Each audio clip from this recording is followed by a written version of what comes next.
वालेकुम students. I hope कि आप सब खैरियत से होंगे। तो आज हम class 10 biology lecture 5 comparison between the inspired and the expired air discuss करने जा रहे हैं। तो आइए इस टॉपिक को डिस्कस करते हैं। तो सबसे पहले स्टूडेंट्स, आपको पता होना चाहिए कि इंस्पायर्ड एयर और एक्सपायर्ड एयर है क्या। इंस्पायर्ड एयर की वो अमाउंट होती है जो कि इनसाइड द बॉडी मूव करती है, जबकि एक्सपायर्ड एयर की वो अमाउंट है जो कि बॉडी के आउटसाइड मूव करती है।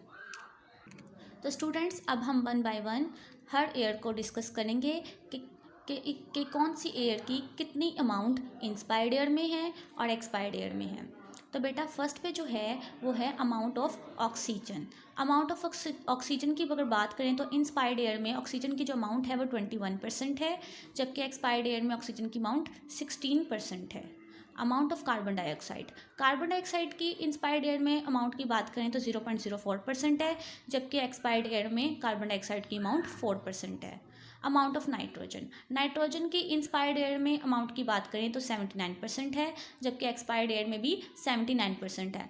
79% और 79% ही इंस्पायर्ड एयर में है और 79% ही एक्सपायर्ड एयर में है। तो जो अमाउंट है नाइट्रोजन की इंस्पायर्ड एयर में और एक्सपायर्ड एयर में बराबर है, दोनों में 79% है। अमाउंट ऑफ वाटर वेपर्स की बात करें तो वाटर वेपर्स की इंस्पायर्ड एयर में जो अमाउंट है वो वेरिएबल है, यानी चेंज होती रहती है, जबकि एक्सपायर्ड एयर में इसकी जो अमाउंट है वो सैचुरेटेड है। सैचुरेटेड का मतलब बेटा होता है फुल ऑफ मॉइस्चर, क्योंकि वाटर वेपर्स है, वेपर्स जो हैं वो वाटर के हैं। वाटर वेपर्स है तो आपको पता मॉइस्चर तो होगा, तो इसलिए इसको यहाँ पर एक्सपायर्ड एयर में इसकी जो अमाउंट है वो सैचुरेटेड है।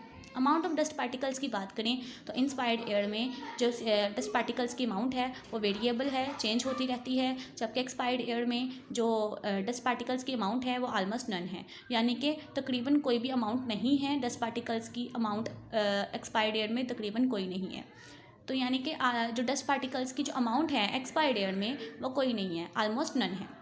टेम्परेचर की अगर बात करें तो इंस्पायर्ड एयर में टेम्परेचर की जो अमाउंट है वो वेरिएबल है, यानी कि टेम्परेचर की जो परसेंटेज है वेरिएबल है, चेंज होती रहती है। जबकि एक्सपायर्ड एयर में बात करें तो टेम्परेचर के जो परसेंटेज है, टेम्परेचर की जो अमाउंट है, परसेंटेज है, वो बॉडी के टेम्परेचर के बराबर है, almost equal to body temperature.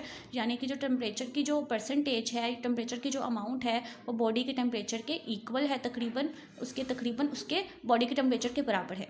I hope कि स्टूडेंट्स आज का लेक्चर आपको समझ आया होगा। अगर आपको कोई भी क्वेश्चन है तो आप कमेंट सेक्शन में मुझसे क्वेश्चन पूछ सकते हैं, मैं ज़रूर जवाब दूंगी।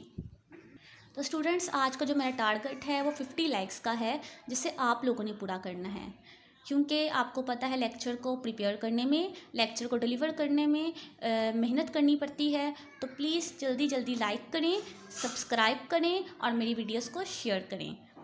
अल्लाह हाफिज़।